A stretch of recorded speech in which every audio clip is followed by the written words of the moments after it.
Hare Krishna, Krishna Krishna Hare Hare, Hare Rama, Hare Rama, Rama Rama, Hare Hare,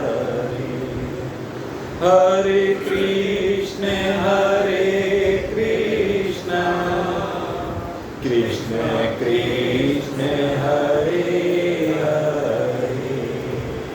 Hare Rama, Hare Rama, Rama Rama, Hare Hare, Hare Rama, Hare Rama, Rama Rama, Hare Hare, Hare Krishna, Hare Krishna, Krishna Krishna Hare Hare, Hare Rama, Hare Rama, Rama Rama, Hare Hare, Hare Krishna, Hare Krishna, Krishna Krishna Hare Hare,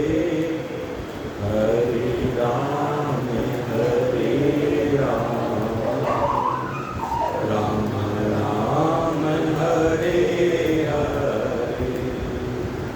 Hare Krishna, Hare Krishna, Krishna Krishna Hare Hare, बोले कृष्ण चंद्र भगवान की जय, श्यावर रामचंद्र भगवान की जय,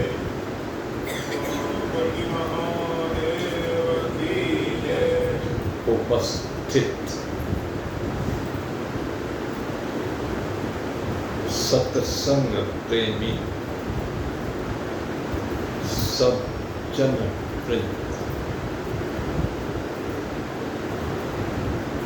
भगवान की असीम महान महती दयाद्र करुणाद्र प्रेम रस से सर्वा दृष्टि के परिणाम स्वरूप हमें यह सौभाग्य प्राप्त हुआ है कि हम इस विचार सागर ग्रंथ के माध्यम से अपने जीवन की यात्रा का मंथन करें। मेरे मित्रों, जीवन की यात्रा तो सबकी प्रारंभ हुई है और एक ना एक दिन ये जीवन की यात्रा विश्राम को भी अवश्यमेव प्राप्त होगी, इसमें कोई संदेह नहीं है। लेकिन जो बीच का काल है, अर्थात जो यात्रा का काल है, उस यात्रा के काल में आपने शरीर के माध्यम से, इस मन के माध्यम से, इस वाणी के माध्यम से किया क्या है? महत्वपूर्ण ये है, क्या केवल खाने पकाने में, बाल बच्चे पैदा करने में, उनका पालन पोषण करने मात्र में अपने जीवन को व्यतीत कर दिया? ये चिंतन करने का विषय है और ये मंथन भी करने का विषय। क्या केवल हमारा जीवन इसी के लिए है? यही चक्की पीसने के लिए है क्या? ये तो जेल है, जेल की चक्की पीस रहे हैं केवल। क्या हम इससे ऊपर,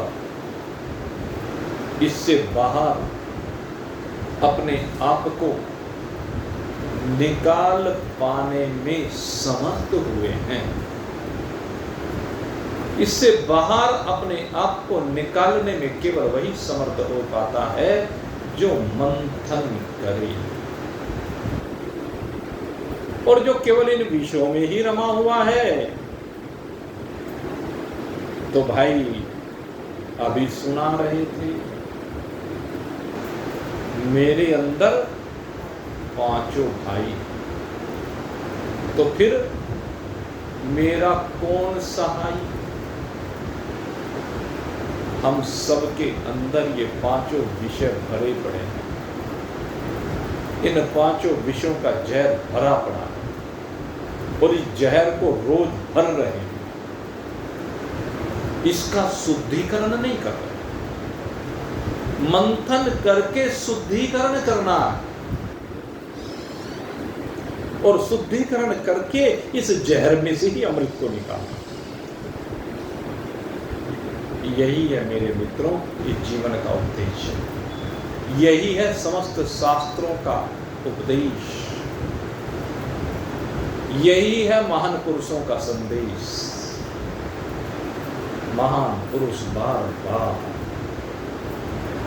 आपको इस विषयों के जहर से बाहर निकालने के लिए निरंतर प्रेरित करते हैं।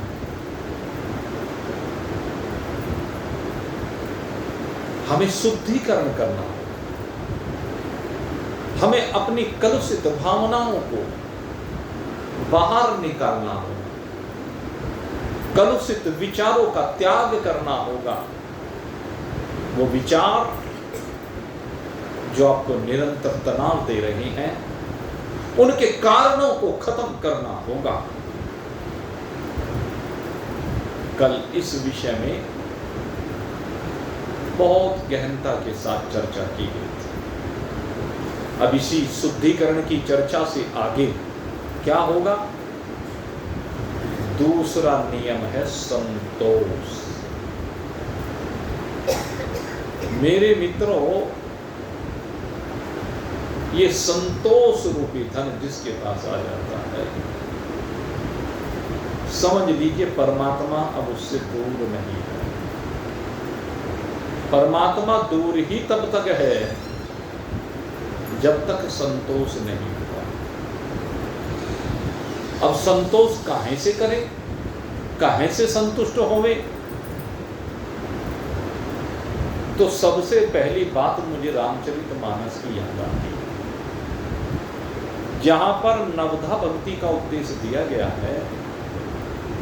आठव जथा लाभ संतोषा, सपनहु नहीं देखे पर दोषा।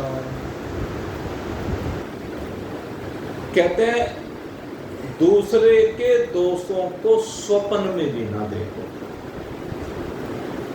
जिसने आपके साथ बुरा किया है, जिसने आपको व्यथित किया है, जिसने आपके हृदय को कलुषित करने का प्रयास किया है, जिसने आपके मन में तनाव पैदा किया है, आप उसमें भी दोष दृष्टि ना रखें। उसमें भी दोष दृष्टि रखने की बात नहीं। संत एकनाथ गंगा स्नान करके आए, और जब गंगा स्नान करके आ रहे थे तो उसी समय रास्ते में एक यवन खड़ा हुआ था, और उस यवन ने क्या किया?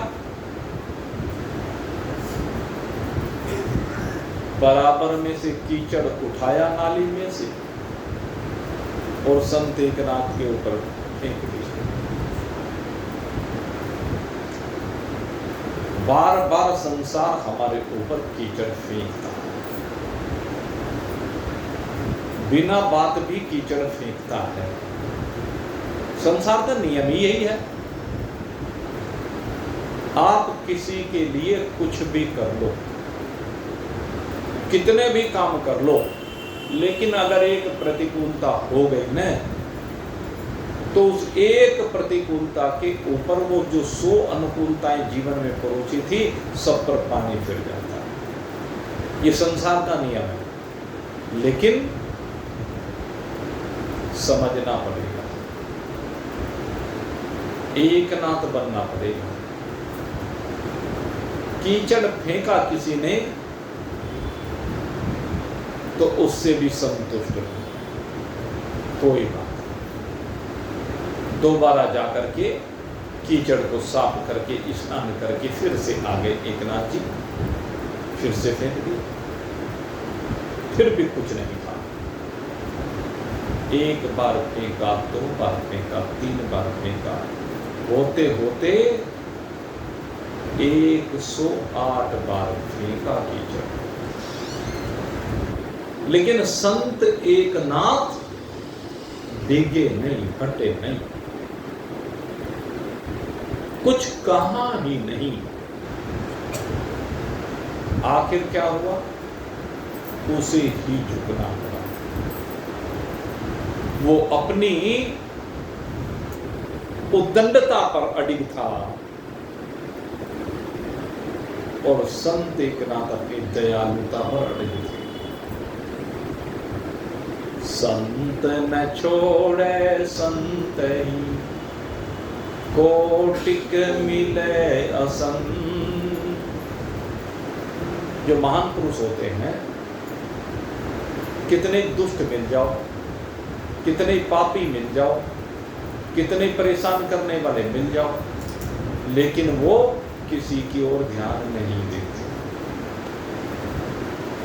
वो किसी से व्यतीत नहीं होते, किसी से परेशान नहीं होते। देश काल परिस्थिति के अनुसार व्यवहार करके दिखा देते, लेकिन उस चीज को अंदर नहीं लेकर जाते।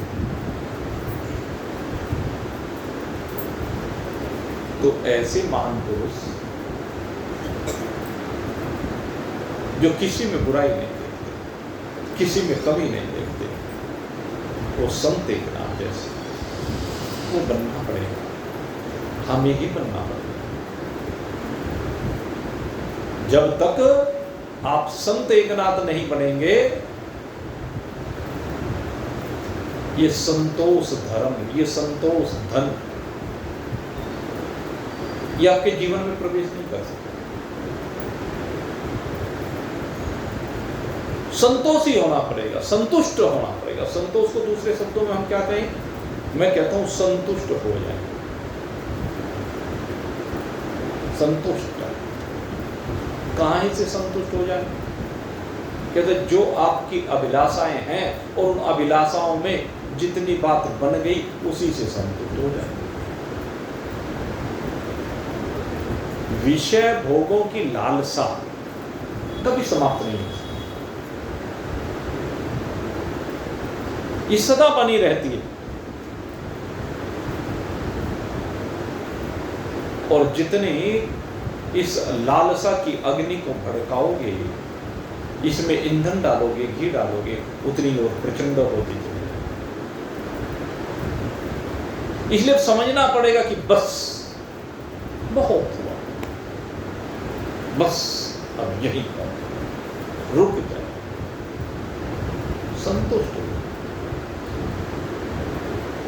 जितना भगवान ने दिया, जितना यह प्रारब्ध ने दिया, उससे संतुष्ट हो जाइए।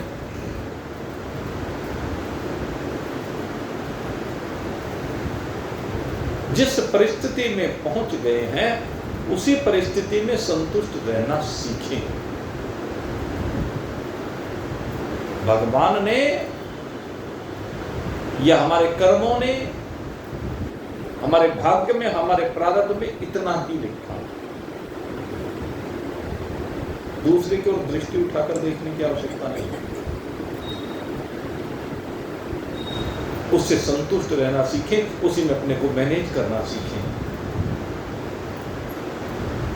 सबसे बड़ी बात है मैनेजमेंट।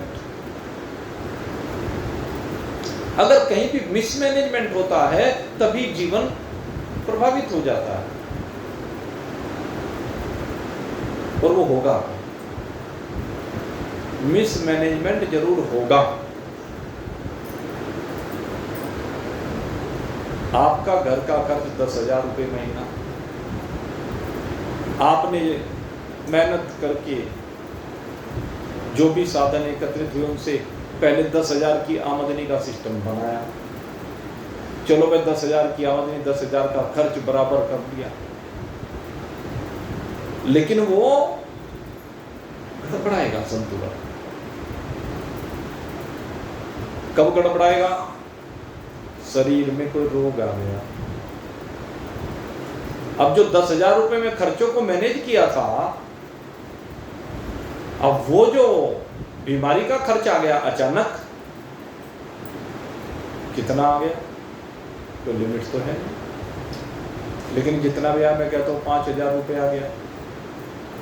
तो 10,000 की आमदनी, 10,000 का घर का खर्च, 5,000 का बीमारी का खर्च, 15,000 रुपये खर्च हो गया, तो 5,000 का मैनेजमेंट गड़बड़ा है।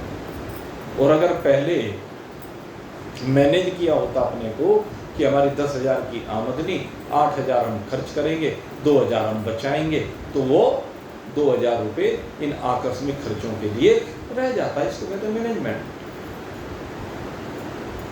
आपका मैनेजमेंट अगर सही हो तो आपकी जीवन की यात्रा ठीक प्रकार से चलेगी। विषयों का मैनेजमेंट, विषयों का भी मैनेजमेंट है भाई। विषयों को मैनेज करना, जो ये 5 विषय हैं, शब्द, स्पर्श, रूप, रस, गंध, क्या मैनेजमेंट है? सबसे पहले मैं शब्द की बात करता हूं। सबसे पहला विषय शब्द। तो शब्द का मैनेजमेंट क्या है? कम बोले। आपके शब्द बहुत कीमती है, आपकी वाणी बहुत कीमती है। इन शब्दों के धन को यूं ही मत लुटाइए। शब्दों के धन को यूं ही, किसी ने कुछ पूछा नहीं, बीच में टांग हमें जरूर अड़ानी है। अपने शब्दों के धन को खो रहे, अपनी वैल्यू को खत्म कर रहे। तब बोलो जब आपको कोई बोलने के लिए कहे, तब सलाह दो जब आपसे कोई सलाह मांगे। सीधी सी बात है। लेकिन हम अपने शब्द पर नियंत्रण नहीं कर पाते, इसलिए शब्द भागने लगते हैं, दौड़ने लगते हैं, इधर उधर बिखरने लगते हैं और वो वैल्यूहीन हो जाते हैं।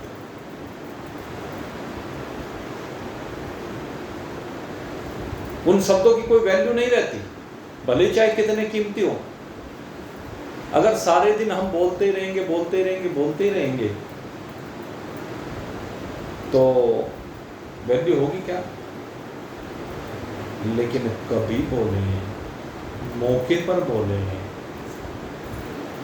तो उस समय एकदम बात आपकी कांटे की मानी जाए। कम बोलने वालों की बात कांटे की मानी जाती, बातें वही है। तो शब्दों का मैनेजमेंट, शब्दों का संतुलन, इतना बोले केवल जितना आवश्यक है। इसीलिए मैं बार बार कहता हूं, मौन रखना सीखिए। जितने मौन हो जाओगे ना, तो शब्द से संतुष्टि मिलती चली जाएगी। थोड़ी प्रैक्टिस करो तो सही। मैंने आपसे कहा था 2 घंटे 4 घंटे का टाइम दिया था, देखो मौन रह करके। एक दिन चुनो पहले। व्रत में क्या करते हो? एक दिन ही तो चुनते हो कि एकादशी का व्रत रखूंगा जी, पूर्णिमा का व्रत रखूंगा जी, नवरात्रि का व्रत रखूंगा जी। तो ये भी एक व्रत है।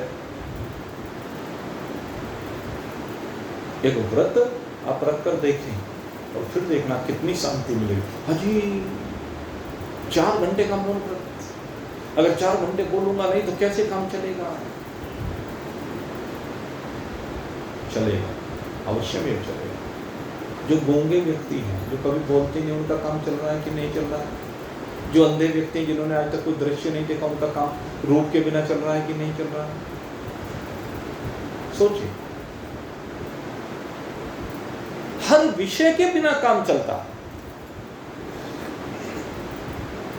बात है कि आपने उस विषय के ऊपर डी कब लगाई, विषय को ब्लॉक कब किया। विषयों को ब्लॉक कीजिए, और ये ब्लॉक तब हो सकता है जब आप संतुष्ट हो जाएं, जब आपकी समझ बन जाए, आपकी समझ में आ जाए कि शब्द मेरे बड़े कीमती हैं, ये शब्द यूं ही किसी को नहीं लुटाए जा सकते। लुटाते हैं क्या? अपने धन को कोई लुटाता है क्या? अपने धन को कौन लुटाता है? कोई कोई बिरला होता है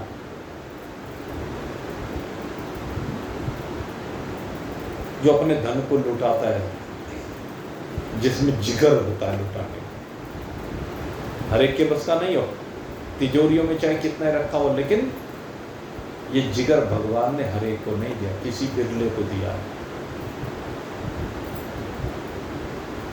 जो निकाल करके दूसरे की सहायता करे।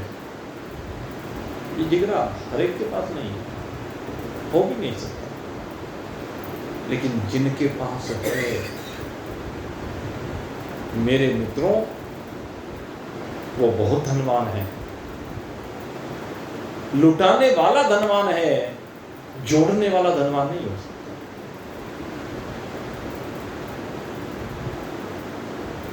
अपनी कीमत को समझने, धन की जब मैं बात करता हूं,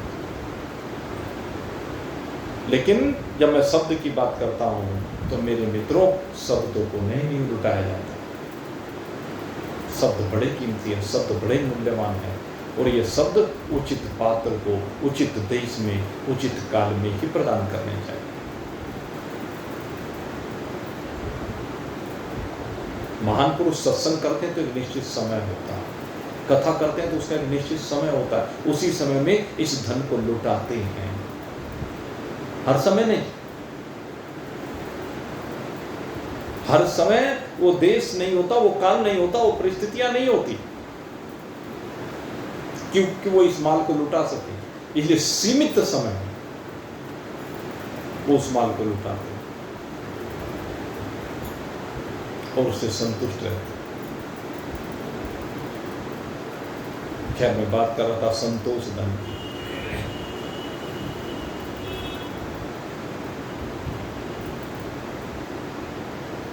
ये जो संतोष धन है, एक वो कहा गया है, जब आवे संतोष धन सब धन धूरी समा, गोधन गजधन और राम रतन धन जा। सबसे बड़ा धन कौन सा कहा? राम रतन धन। जब ये धन आ जाता है तब आनंद आता है।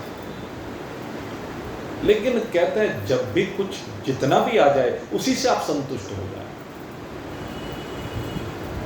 जो आए उससे संतुष्ट रहना सीखे, और की अभिलाषा ना करें, उसी में काम चला।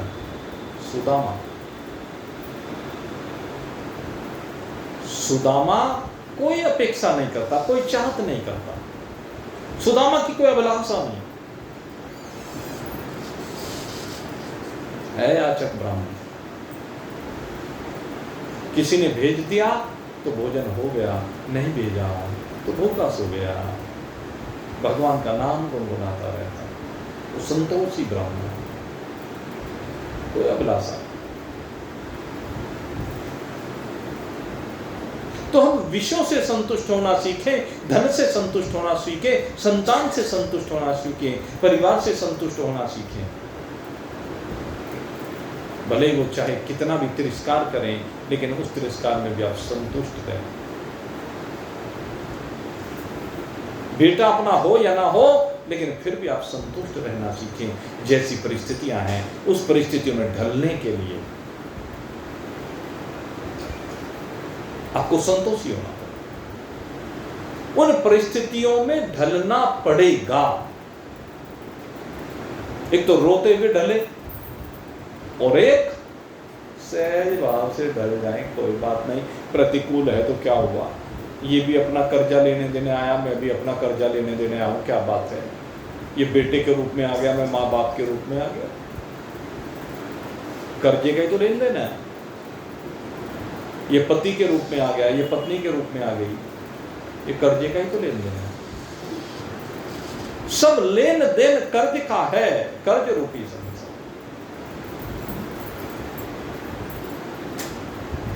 बहुत कर्ज लिया है। यह तन तूने कर्ज लिया है, यह तन तूने कर्ज लिया है, चुकता तूने कुछ न किया है, चुकता तूने कुछ न किया है, कर्ज का बोझ उतार रसना, हरि हरि बोल हरि बोल हरि हरि बोल हरि बोल हरि हरि बोल, गोविंद माधव केशव बोल हरि बोल हरि हरि। भाई ये तन भी कर्ज के रूप में मिला तो उतार दे कर्ज को, और तन का कर्ज कैसे उतरेगा? है? ये जो तन तूने कर्ज के रूप में लिया है, यह तन तूने कर्ज लिया है।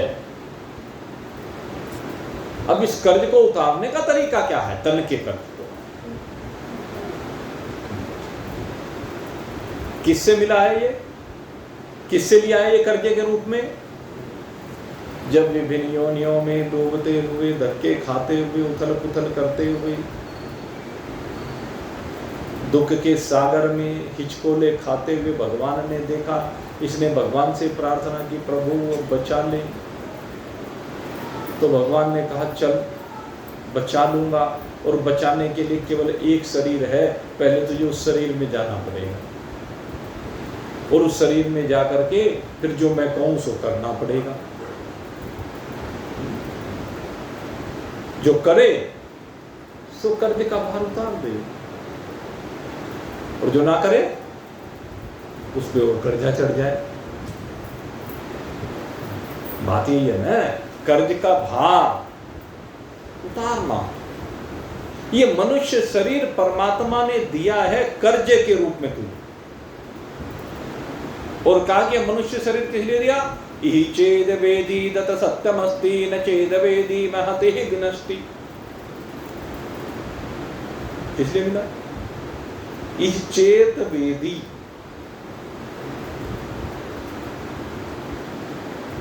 इस शरीर को प्राप्त करके तुझे जानना है, समझना है, प्राप्त करना है उस सत्य तत्व, उस परमात्मा तत्व, उस शुभ तत्व को, उस कल्याणकारी तत्व को। अगर यदि शरीर के रहते रहते तूने उसको प्राप्त कर लिया तो कर्जा समाप्त,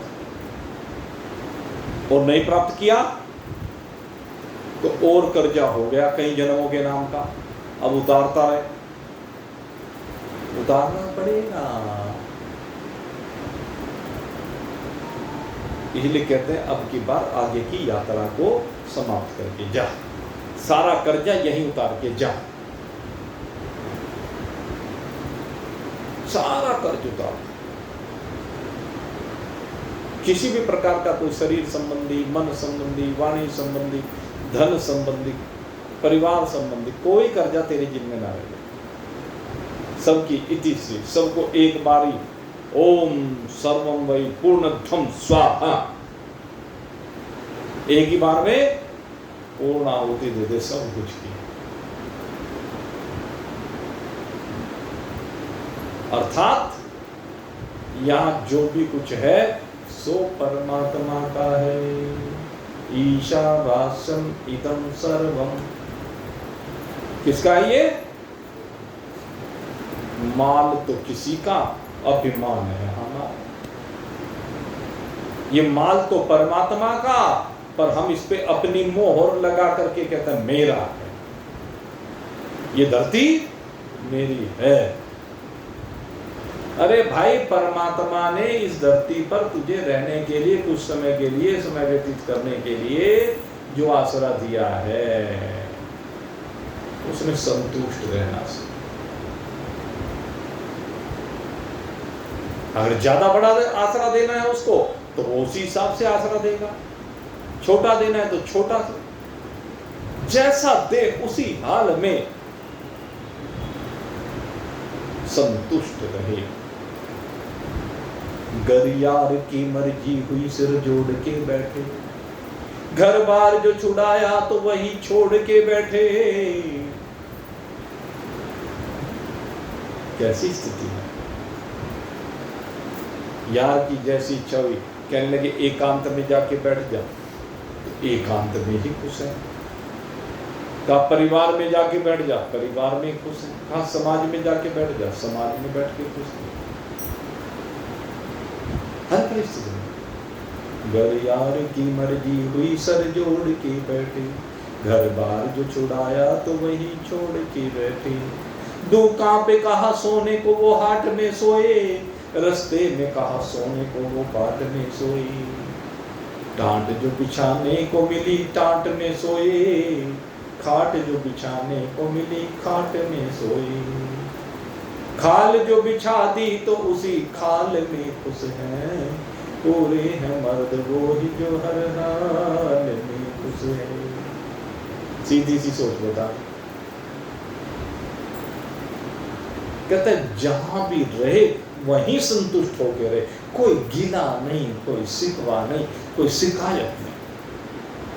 न परमात्मा से, न परिवार से, न मित्रों से, न रिश्तेदारों से, न समाज से। क्योंकि जब ये समझ में आ जाएगा, काहू न काहू को सुख दुख कर दाता, निजकृत कर्म भोग सबदा। सारा मेरे कर्मों का भोग है। जो भी किया धरा है सब मेरा ही है।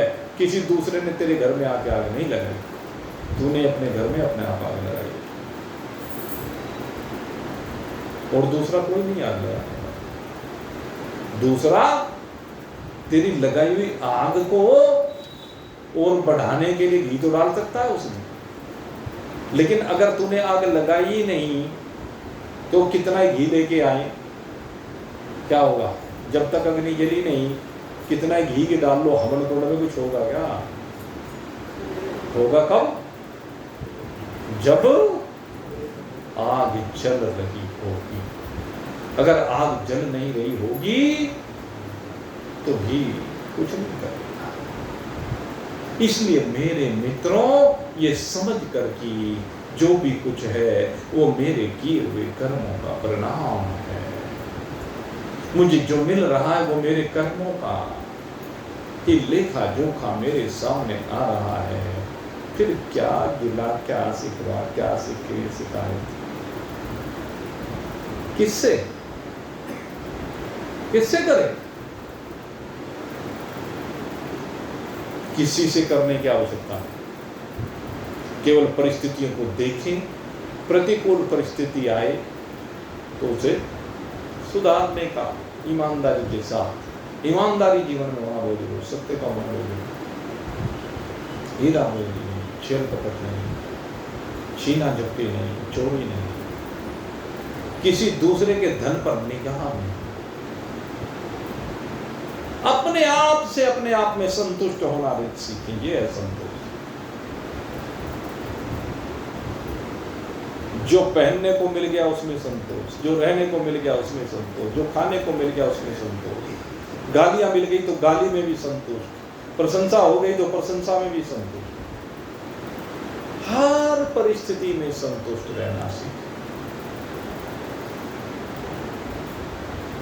और तीनों से संतुष्ट होना है। ये नहीं कि तन से तो हो गए भाई, वाणी से निकाल दिया, नहीं। चलो वाणी से भी हो गए, फिर मन में ढूंढता रहा, क्योंकि ये जो मकड़ जाल है ना, ये जो खोपड़ी है, इस खोपड़ी में ऐसे मकड़ जाल, और कितने जाल भाई, हर जगह जाल ही जाल दिखाई देते हैं, जो बांधने के लिए तैयार बैठे हुए हैं सब। कोई ऐसा नहीं जो आपको बांधने के लिए ना बैठा हो, सब आपको बांधने के लिए तैयार बैठे हैं। अब ये आपके ऊपर निर्भर करता है कि आप बंधते हो या नहीं बंधते हो, बंधते हो या नहीं बंधते हो, ये आपकी बुद्धि के ऊपर निर्भर करता है। ये आपके सत्संग की कृपा से आपके अंदर एक प्रतिभा का उदय होता है, जिसके द्वारा आप निर्णय करते हैं कि मुझे बंधना है या नहीं बंधना। मेरे मित्रों, ये शरीर बंधन के लिए नहीं मिला, ये शरीर मुक्ति के लिए मिला है, इसलिए संतोषी बने, सदा संतुष्ट रहना सीखे, सदा शांत रहना सीखे, इस चंचल मन को विश्राम प्रदान करो। नहीं तो चंचल भी मन है कृष्ण प्रमाथि बलवत् दृढ़, चंचलम ही मन है कृष्ण। भाई मन जितना चंचल कोई दूसरा है नहीं। इन इंद्रियों को तो हम दोष देते ही हैं कि आंखें बार बार इधर उधर भटकती फिरती हैं, कभी ये रूप, कभी वो रूप, कभी ऐसा रूप, कभी वैसा रूप। ये आंखों का खेल है, देखता है।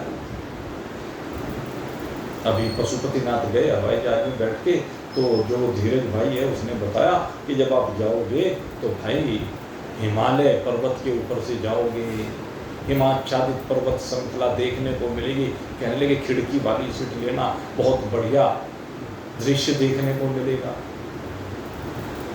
हमने खिड़की वाली सीट ले ली। उसने फिर हमारे से वहां जाकर के पूछा कहीं दिखे? मैं भाई हमें तो कहीं कुछ दिखा नहीं। कहने लगे जी आप कहाँ बैठे थे? भाई खिड़की पे बैठे थे। कहने लगे गलत दिशा में बैठे, अब की बार राइट साइड में की खिड़की कह करके लेना। ले ली और ले करके वो बर्फीली चोटियां भी देख ली। खूब बर्फ पड़ी हुई थी। अब भी ग्लेशियर ही ग्लेशियर में, हिमालय में तो आज भी वही स्थिति है। खूब देखे, लेकिन क्या देखा उन्होंने? वो मिट्टी का ढांचा,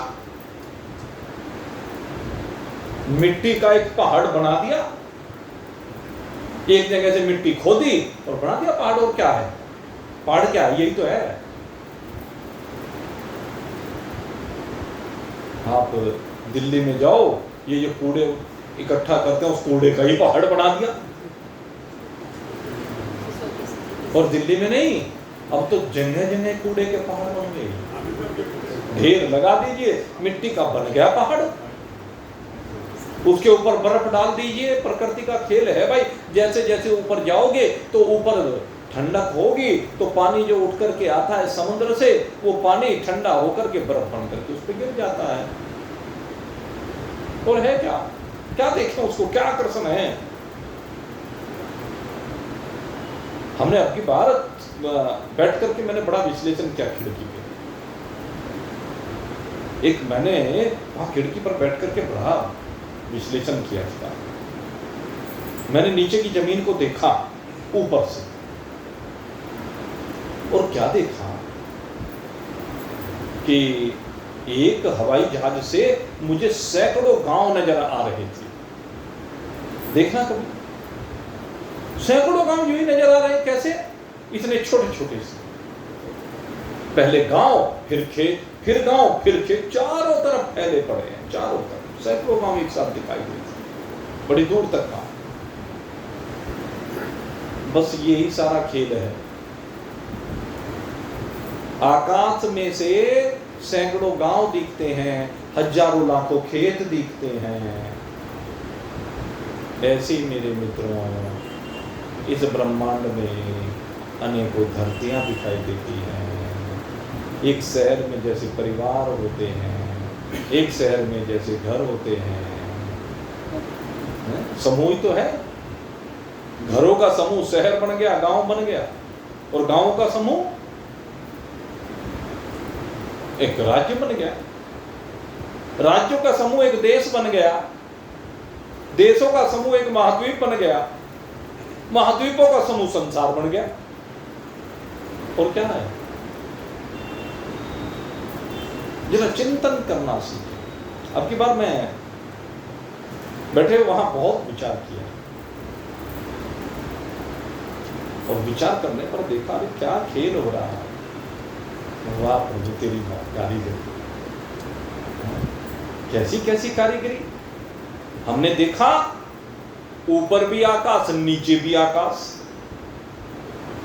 और बीच में हवाई जहाज। तो आकाश में ऐसी तो धरतियां हैं,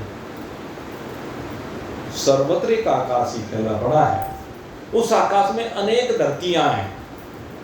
यहां से तो केवल हमें ऊपर का आकाश दिखाई देता है, लेकिन ऊपर जाने के बाद नीचे का भी आकाश दिखता है, ऊपर का तो फिर भी दिख रहा है, ऊपर का भी दिख रहा है, नीचे का भी दिख रहा है, सामने भी आकाश दिख रहा है, इधर भी सर्वत्र आकाश दिखाई देता है। मेरे मित्रों, ये विश्लेषण करने की आवश्यकता है क्या? कोई से आकाश को उठाकर देख लो, कोई सी धरती को उठाकर देख लो, किसी प्रांत को उठा लो, किसी शहर को उठा लो, किसी घर को उठा लो, किसी कमरे को उठा लो, कहीं भी जो पिंडे सो ब्रह्मांड। सारा माया का खेल इसी प्रकार से चल रहा, इसी खेल को समझना है। और जो इस खेल को समझ लेता है वो संतुष्ट हो जाता है, क्योंकि संशयहीन हो जाता है, उसके मन में संशय रहते हैं। जब तक संशय होते हैं तब तक वो भटकता है, भ्रमता है, और जब संशय समाप्त हो जाते हैं तो भटकाव भी समाप्त हो जाता है। संशय इन विषयों को लेकर के है। हम सोचते हैं कि इन विषयों से हमारा भला होगा, इन विषयों को हम अमृत रूप देखते हैं, लेकिन वास्तव में ये विषय केवल और केवल जहर है। इनका काम जहर उगलना ही है। ये विषय हमने सांप पाल रखे भाई। विषय क्या है? ये सांप पाल रखे हमने, और सांप को कितना दूध पिला लो उगलेगा जहर। खूब दूध पिलाओ लेकिन जहर ही बनेगा उसके अंदर, जहर ही उगलेगा। ये नियम है। तो विषय तो जहर है, विषय तो जलाने के लिए है, विषय तो मारने के लिए है। इस बात को समझिए और इस विषयों की अंधी दौड़ से बाहर निकलिए, इन विषयों की सीमा से बाहर निकलिए, नहीं तो भाई मार डालेंगे, सचमुच में मारेंगे, छोड़ेंगे नहीं। अब समय आ गया है चेतने का, समय आ गया है जागने का।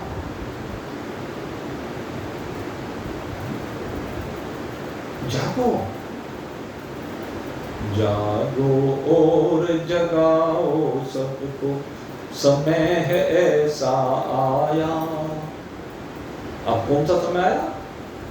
जागो और जगाओ सबको, समय है ऐसा आया। मुझ में राम, तुझ में राम, सब में राम समाया। सबसे कर लो प्रीति, जगत में कोई नहीं पराया। मुझ में राम, तुझ में राम, सब में राम समाया। सबके अंदर एक राम जी समाया हुआ है, सबके अंदर एक राम जी बैठे हुए हैं। उस सब के अंदर बैठे हुए राम जी को आपको अनुभव करना है। सबके अंदर बैठे हुए राम जी को इन दृष्टि से देखना है, अवलोकित करना है। चराचर जगत में एक राम का अनुभव करना सीखे और विषयों की सीमा से बाहर निकले। इन विषयों से संतुष्ट हो जाओ। बहुत भोग लिए, सोच के देखो कितने भोग लिए विषय। अब निकलो इससे।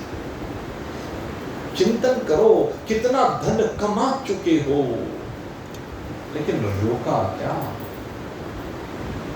जितना धन कमाया है सब बह गया।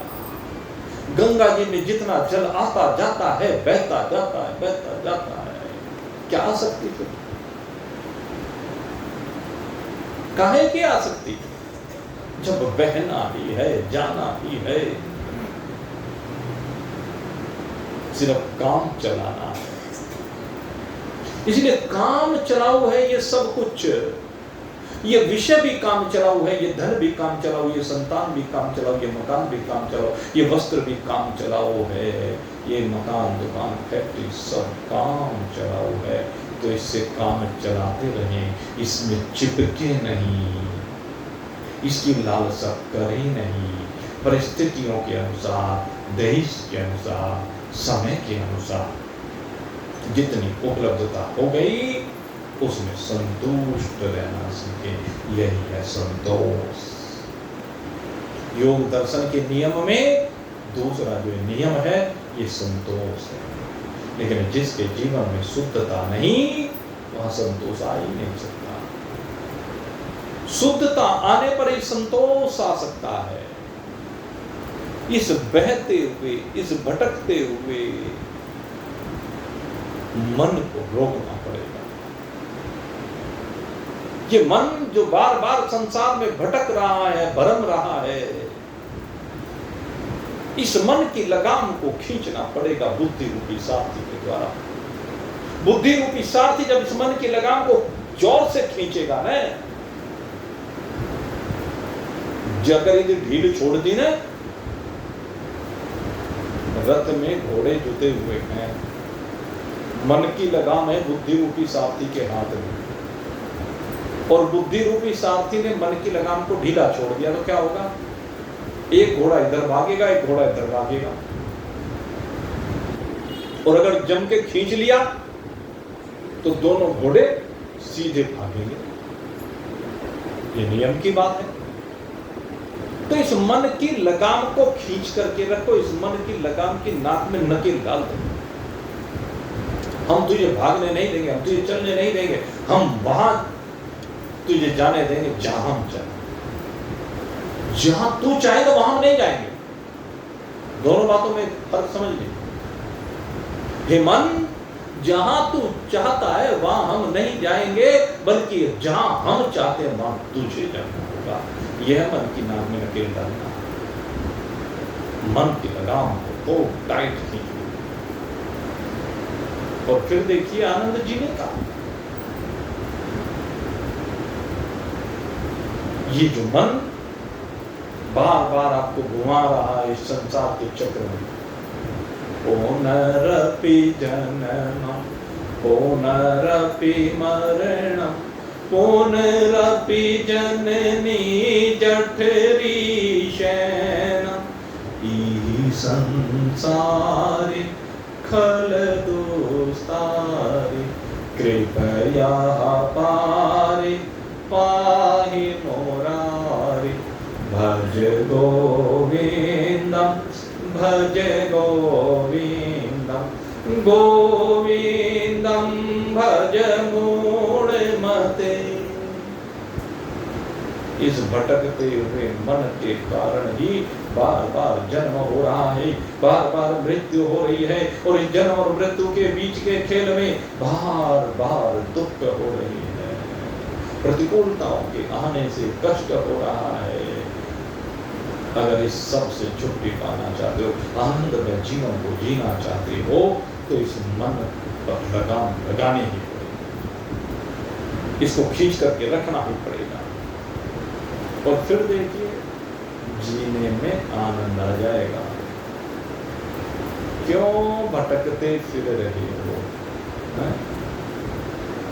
क्यों फिरती है बगड़ बगड़, अपना पीस ले रगड़। अरे कहां कहां किस किस को छानते फिरते, किस किस को खुश करने का प्रयास करते हो? मेरे मित्रों, तो अपने आप में अपने आप को खुश कर ले। सबसे बड़ी बात है तो अपने आप में अपने आप को खुश करना सीख। और दुख उसका हो सकता है जब अपने स्वरूप को जान जाएगा।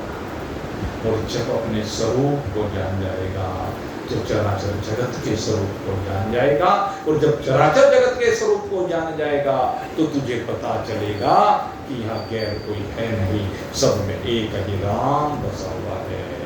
मुझ मेरा तुझ मेरा सब मेरा बसा। किससे बांधो बैर जगत में कोई नहीं पड़ा। समझ में आ जाएगा यहाँ कोई पराया है ही नहीं। अब काहे का गिला सिकवा, किससे गिला सिकवा? जब हमारे राम जी ही सब में बैठे हुए हैं तो गिला सिकवा किससे करें? मन को व्यतीत क्यों करें? इन परिवारियों में जिन्होंने तुझे कष्ट दिया है, पीड़ा दी है, तनाव दिया है, तुझे व्यथाएं पहुंचाई है, तेरे हृदय को जलाया है, तेरे मन को परेशान किया है, उन सब के अंदर भी मेरे राम जी ही बैठे हुए हैं। इसलिए दृष्टि को बदल। जब तो अपनी दृष्टि को बदलेगा तो सारी सृष्टि बदली हुई नजर आएगी। और जरा थोड़ा सा समय करने आपको। ये हर समय की भागा दौड़ी बढ़िया नहीं होती। ये हर समय का बोलना अच्छा नहीं होता। ये हर समय का सुनना भी अच्छा नहीं होता। हर समय संसार को देखना भी अच्छा नहीं होता। हर समय खाते ही रहना अच्छा नहीं होता। हर समय बड़े ठने फिरना ही अच्छा नहीं होता। ये सब क्या है? तरह तरह की पड़ी हुई आदतें। काल कर्म स्वभाव गुण घेरा, गोस्वामी जी महाराज कहते हैं ये थे। काल के अधीन होकर के, स्वभाव के अधीन होकर के, कर्मों के अधीन होकर के, इन तीन गुणों के द्वारा तो घिरा फिरा है माया में। काल कर्म स्वभाव गुण घेरा, फिरत जीव माया कर फेरा। कबहुक करि करुणा नरतन देहि, देत ईस बिन हेतु सनेहि। परमात्मा देव ने कृपा करके तुझे शरीर दिया है, और ये शरीर सब में राम जी को देखने के लिए दिया है। ये देखने के लिए नहीं दिया है कि फलाने ने मुझे गाली दी है, फलाने ने मेरे धन का अपहरण किया है, फलाने ने मेरे साथ ये किया वो किया। ये इसके लिए तन नहीं मिला है। परमात्मा ने सिर्फ कहा है कि तू हर घड़ी हर श्वास सत्पल मेरे अतिरिक्त कुछ और देख ही मत। दृष्टि राममय कृत्वा पश्चेत राममय। दृष्टि को राममय बना करके चराचर जगत में एक राम को अवलोकित करो। तो मेरे मित्रों, यही है इस जीवन का सार। इस सार को ग्रहण कीजिए और आनंद मनाइए। इन्हीं सुभावों के साथ आज का सत्संग यहीं पर अवसान को प्राप्त हो रहा। बोलिए सच्चिदानंद भगवान।